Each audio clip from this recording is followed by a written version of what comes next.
Bom dia, turma. Vamos dar continuar com nossa discussão de soma de momento angular. Então, na aula passada, a gente viu o exemplo de soma de momento angular para duas partículas. Certo? Vou pegar a minha mesa aqui.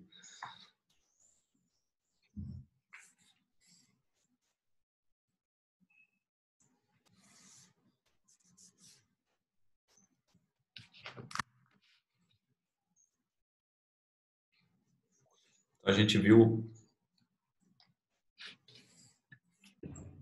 soma de momento angular.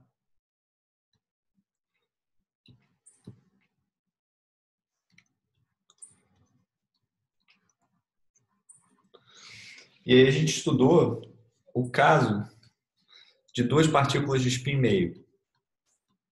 Dois spins, dois elétrons, né?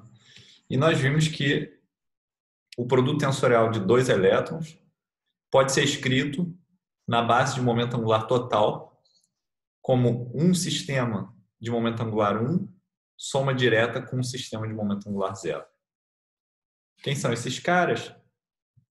A gente tem os estados mais, que tem momento angular total igual a 1 e momento angular ao longo da direção z igual a 1. Nós temos mais, menos, que tem momento angular total igual a 1 e momento angular ao longo da direção z igual a 0, porque os spins são antiparalelos, né? Uma superposição. Nós temos menos, que tem J igual a 1, M igual a menos 1. Esses três estados, eles formam o que a gente chama de um tripleto de estados. E eles correspondem todos a essa parte aqui. Tá? Ele é como se fosse um sistema de momento angular spin igual a 1. Né? A gente sabe que se eu tenho momento angular J, eu vou ter 2J mais 1 estados possíveis do momento angular ao longo da direção Z. Então, se J é igual a 1, eu tenho 2 vezes 1 mais 1 dá 3, então estão aqui 3 estados, M igual a 1, M igual a 0 e M igual a menos 1. Além disso, a gente tem também um cara que é isso aqui, né? Ele é mais, mais, dividido por raiz de 2. E a gente viu que ele tem J igual a 0 e M igual a 0 também. A gente chama esse cara de um singleto. Ele está sozinho, né? Então ele é single. Singleto. Okay? E ele corresponde a esse cara daqui da soma direta. Né? Reparem que aqui eu tenho dimensão 4. Tem 4 estados possíveis. Se eu tivesse só o tripleto, eu teria 3. Por isso eu preciso de um outro cara ortogonal, que é o singleto, para formar um espaço de dimensão 4. Então é a maneira de eu escrever. Na verdade, eu estou mudando de base. Né? Isso é uma mudança de base que eu estou fazendo aqui. Okay? Então, isso daqui são autoestados de momento angular total do sistema. Né? J2, né? Se eu tenho momento angular J vetorial, que é igual a J1 da primeira partícula mais J2 da segunda partícula, eu tenho J2 que comuta com JZ. Esse JZ ele é igual à soma de J1Z com J2Z. É a projeção de momento angular ao longo da direção Z. Certo? A gente viu que essas duas coisas comutam e essa base aqui diagonaliza esses operadores. Então, esses operadores aqui são diagonais nessa base. Ok? Então, o que a gente está fazendo, pessoal, é o seguinte. A gente tem uma base. Jm de momento angular total, que é essa base aqui. E a gente tem uma base J1, J2, M1, M2, que é a base produto, que diagonaliza separadamente o operador de momento angular J1 e J2 e M1 e M2. Okay? Mas eles não são autoestados de momento angular total do sistema.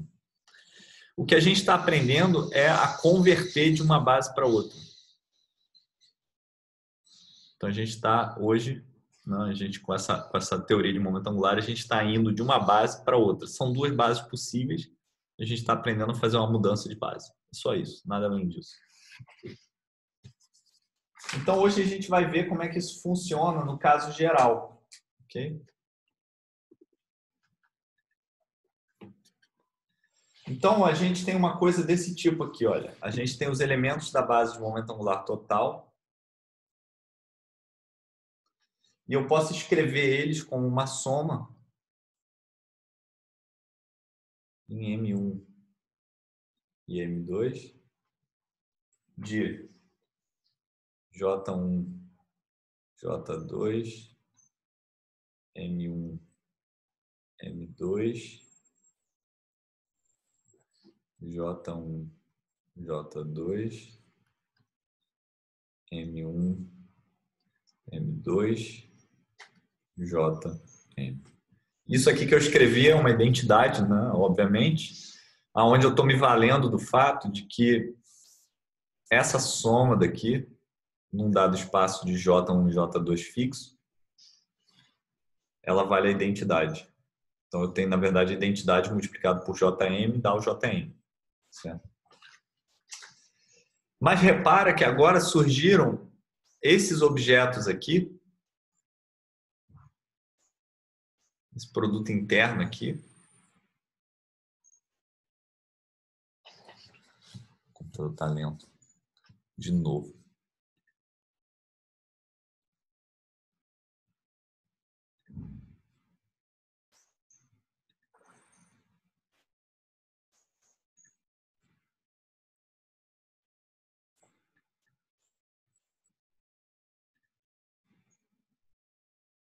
Fechar o máximo número de coisas.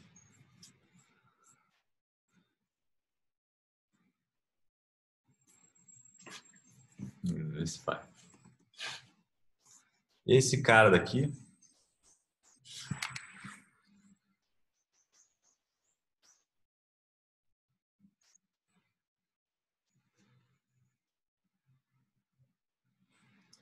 são números complexos, né?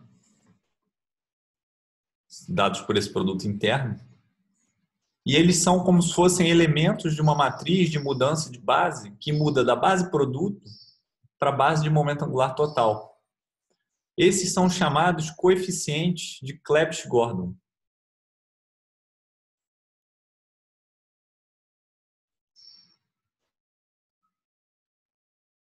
Okay? São os coeficientes de Clebsch-Gordon. Eles são muito importantes para mudar de base. Eles fazem essa mudança de base, né? E eles são objetos muito importantes em física atômica, por razões que a gente vai entender em estrutura da matéria 2, quando vocês fizerem. Vamos ver os coeficientes de Clebsch-Gordon na forma matricial para o caso de dois spins meios, que a gente acabou de estudar. Então, eu vou ter J1, J2, M1, M2, Jm. Vou colocar uma matriz em volta, né? Denotar isso aqui como forma matricial. E basicamente eu posso empacotar eles numa matriz que vai ser da forma 1, 0, 0, 0, 1, perdão, 0, 1 sobre raiz de 2. Realmente o computador está lento, hein? Não sei mais o que fazer para isso.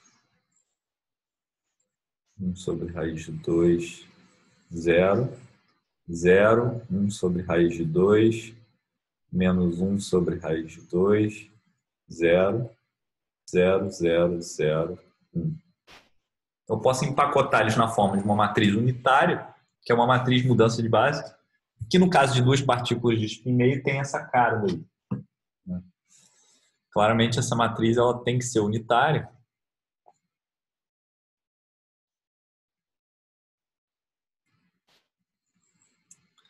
E repara que existe uma liberdadezinha, né, nessa matriz, que é a liberdade de escolha da ordem da base. Né? Eu poderia trocar essas ordens aqui, ou fases globais, ou coisas desse tipo. Tá certo? O que eu queria discutir com vocês hoje é a teoria geral de momento angular, de soma de momento angular.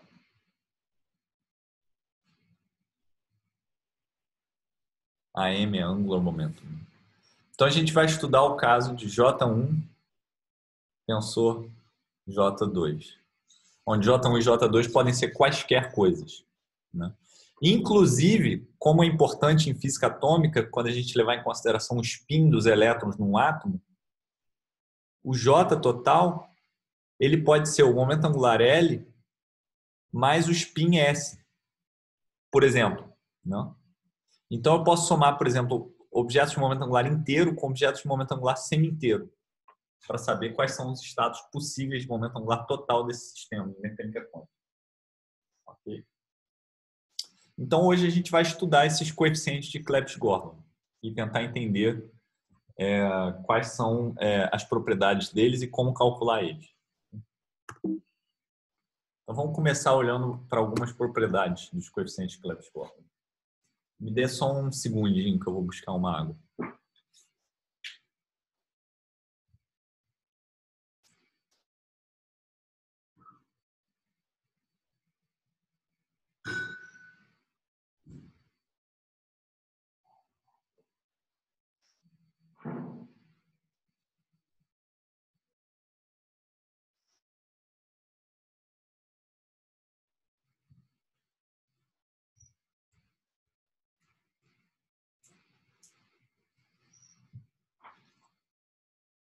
Então vamos ver algumas propriedades desses coeficientes.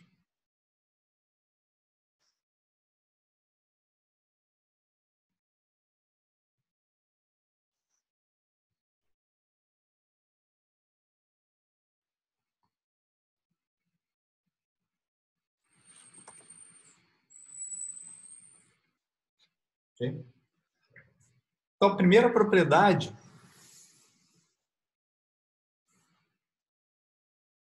algumas propriedades, né? A primeira delas é que o coeficiente de Clebsch-Gorlin, que eu vou denotar simplesmente como isso daqui, é igual a zero, a não ser que M seja igual a M1 mais M2. Ok? M grande. Né? Então, a não ser que eu tenha essa condição, o coeficiente é zero. Vamos ver por quê. Então, vamos começar escrevendo o JZ total menos o J1Z menos o J2C aplicado no Jn, que é a base de momento angular total. Bom, isso aqui por definição é zero, né? Porque o JZ é J1Z mais J2Z. Então, esse daqui de cara tem que ser zero. Okay? Agora eu posso fazer o produto. Né? Aqui, pela base J1, J2, M1, M2. Certo? Vamos fazer esse produto. Isso daqui vai me dar... Né? Esse JZ, eu sei atuar no Jzão, Mzão. Ele vai me dar o Jzão. Perdão, ele vai me dar o Mzão. Esses caras aqui são operadores hermitianos, porque são observáveis, então o Dagger deles é igual a eles mesmos, e eles atuam pela esquerda igual eles atuam pela direita. Isso daqui vai me dar menos M1 menos M2, atuando com esses dois caras nesse estado verde aqui, nesse braço. E isso daqui vai me dar o coeficiente de Clebsch-Gordon desejado.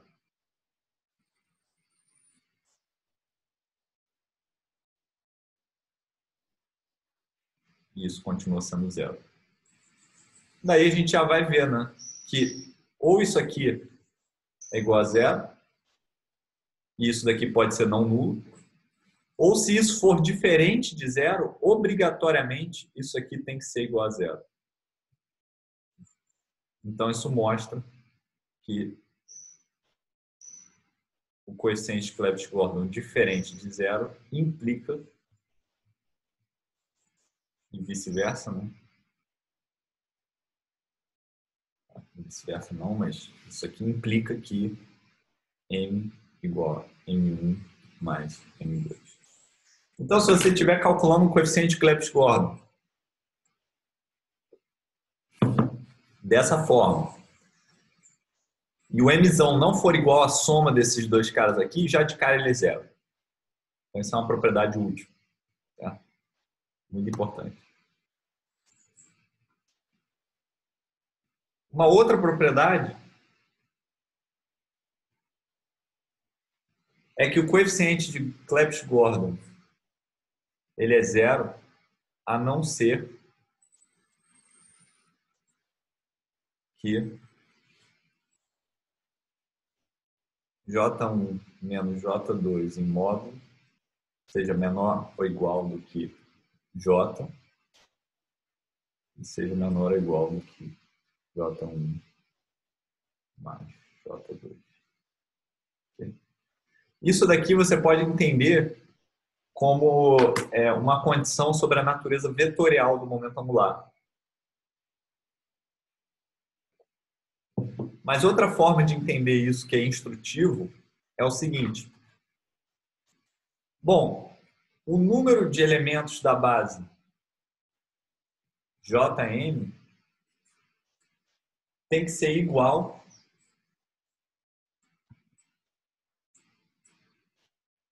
ao número de elementos da base J1, J2, M1, M2. Isso obrigatoriamente tem que ser verdade. Tá? Agora, esse cara daqui, quantos elementos ele tem? Bom, J1, eu tenho 2J1 mais 1 estados M1. J2, eu tenho 2J2 mais 1 estados M2. E a gente está lidando com um produto tensorial, então a dimensão desse espaço é a multiplicação desses dois números. Aqui, para cada valor de J, eu vou ter 2J mais 1 estados possíveis de M. Ok? Só que isso aqui só vai ser igual ao lado direito se esse índice correr de J1 menos J2 até J1 mais J2. Você pode somar essa soma aqui, né? Uma soma de PA, né? E essas duas coisas vão ser iguais só se isso daqui for verdade. Então isso mostra que a dimensão desse espaço gerado por esse espaço, a dimensão do espaço gerado por essa base só vai ser igual à dimensão do espaço gerado por essa base se essa propriedade aqui for satisfeita.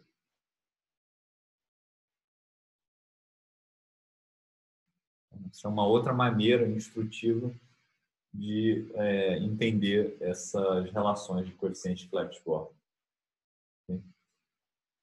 Deixa eu fazer um comentário sobre a notação.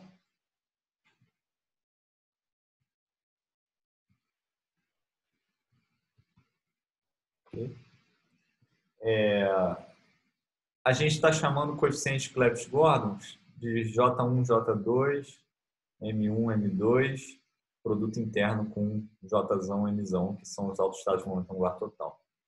Mas isso aqui, às vezes, é chamado de C, J1, J2, J, M1, M2, M.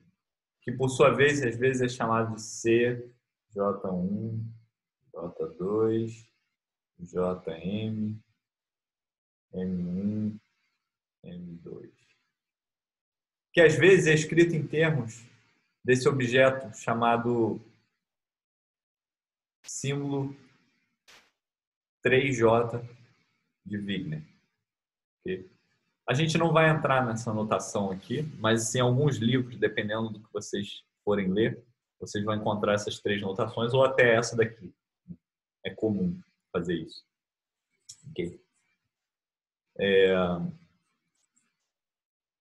Por que teoria de momento angular é importante? Né? Por que esses coeficientes de Clebsch-Gordan são importantes?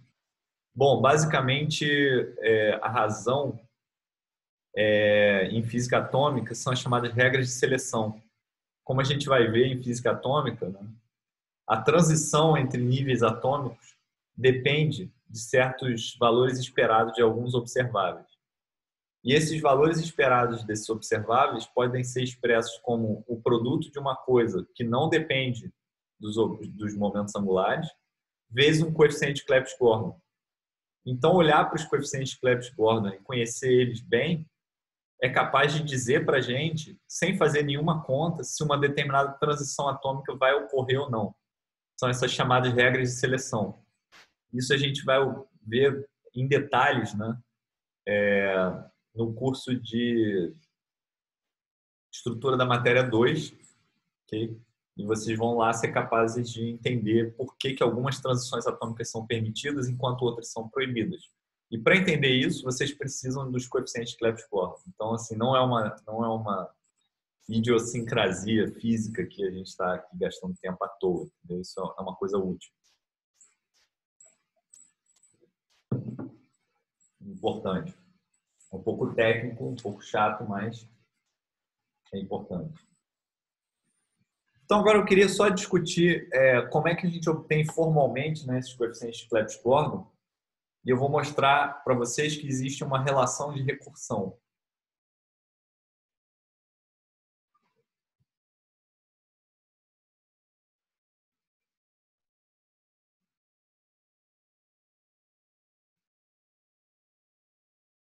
Recursão.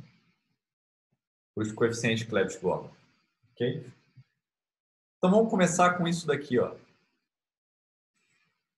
Eu vou ter Jzão mais menos, que é o operador de levantamento e abaixamento do momento angular. E eu vou atuar isso em Jzão Mzão. Ok? Isso aqui vai ser J1 mais menos, mais J2 mais menos, que atua, por sua vez, em uma soma de M1, M2, J1, J2, M1, M2, J1, J2, M1, M2, Jn. Então está aqui o nosso coeficiente de Clebsch-Gordan e ele expressa os elementos da base de momento angular total em termos dos elementos da base produto. Agora, eu sei como é que esse cara daqui atua nisso. Por outro lado, eu sei como cada um desses aqui atua nesse estado aqui também. Então, vamos fazer isso. Dá uma expressão um pouco grande, porque esses operadores de levantamento e abaixamento de momento angular, em geral, são complicados. Mas eles vão dar Jzão menos mais Mzão. Primeiro atuando esse cara aqui, né? Vezes Jzão mais menos Mzão mais 1. Aqui vem uma raiz quadrada.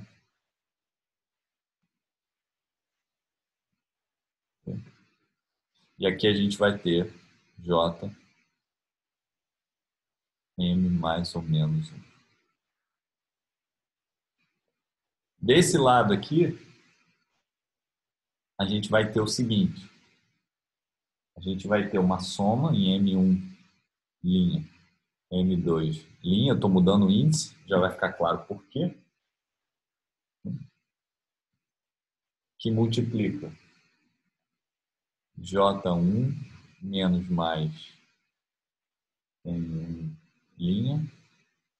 E aqui eu tenho J1 mais ou menos M1 linha mais 1, mais, né? Raiz quadrada. Aqui vamos ter J1, J2, M1 linha mais ou menos 1, M2 linha, mais, agora uma coisa similar, só que para o outro cara, vai ser J2 menos mais M2 linha, J2 mais ou menos M2 linha mais 1, entre uma raiz quadrada.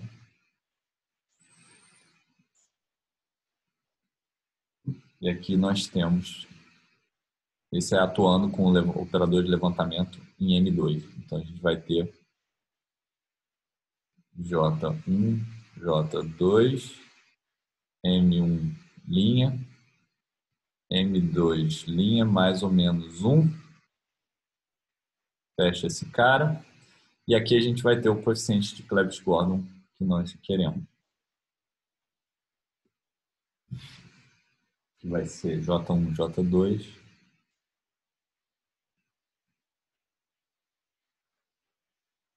M1, M2, J, M. Okay? Agora eu posso vir e atuar desse lado dessa expressão aqui com J1, J2, M1, M2. Não, atuar com ele pela esquerda aqui.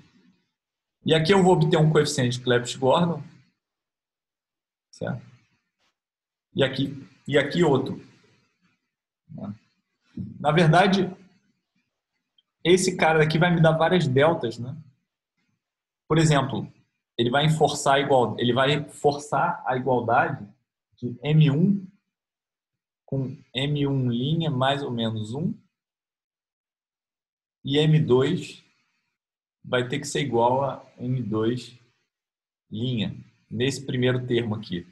Já no segundo termo, ele vai forçar que a gente tenha M1 igual a M1 linha e M2 igual a M2 linha mais ou menos 1.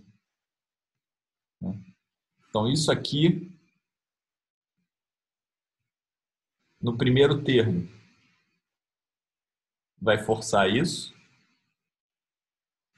E no segundo termo, esse produto interno vai virar uma delta, vai forçar isso. E aí eu vou obter uma coisa que é um coeficiente de Clebsch-Gordon aqui, com M mais ou menos 1, e um coeficiente com Clebsch-Gordon aqui, sem o M mais ou menos 1, que é exatamente uma relação de recursão, certo?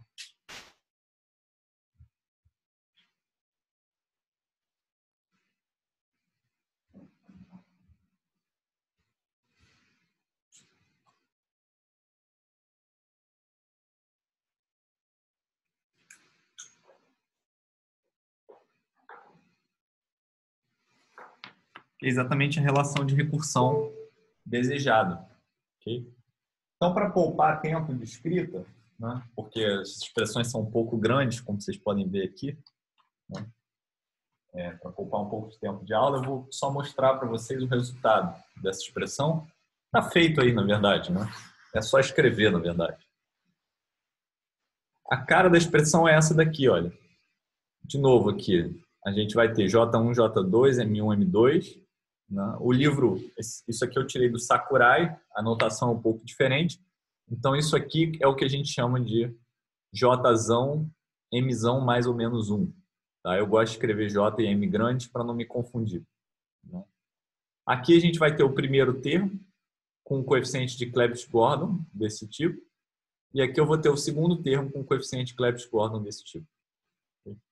Então, varrendo os índices Jzão, Mzão, J1, M1, J2, M2, eu consigo escrever relações, fazer um sisteminha, né, entre os coeficientes de Clebsch-Gordon.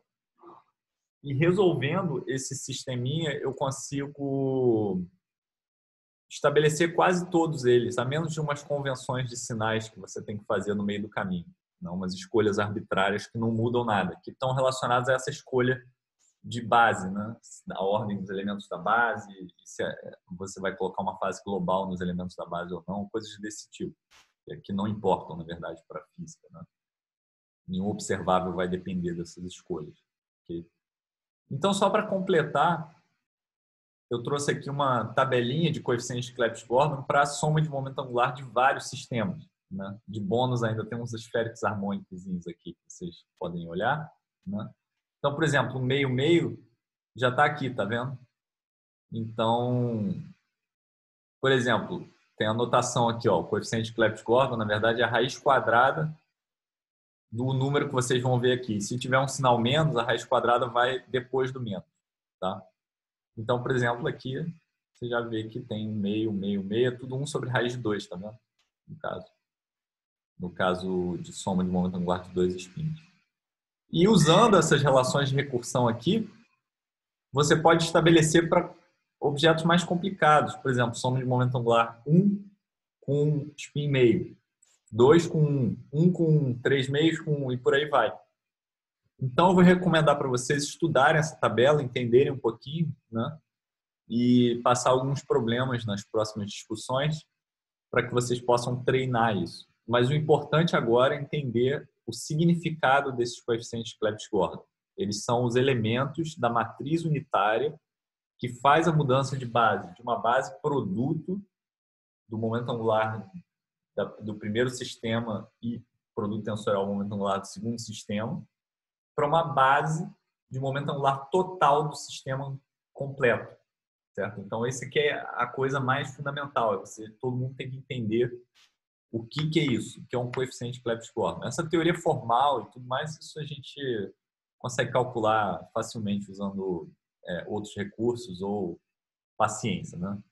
Mas a coisa principal da aula de hoje é essa. Então, eu vou ficar por aqui e na próxima aula a gente vai voltar com mais discussões. Em particular, a gente vai entrar no mundo de bósons e fermions. Então, até já, pessoal.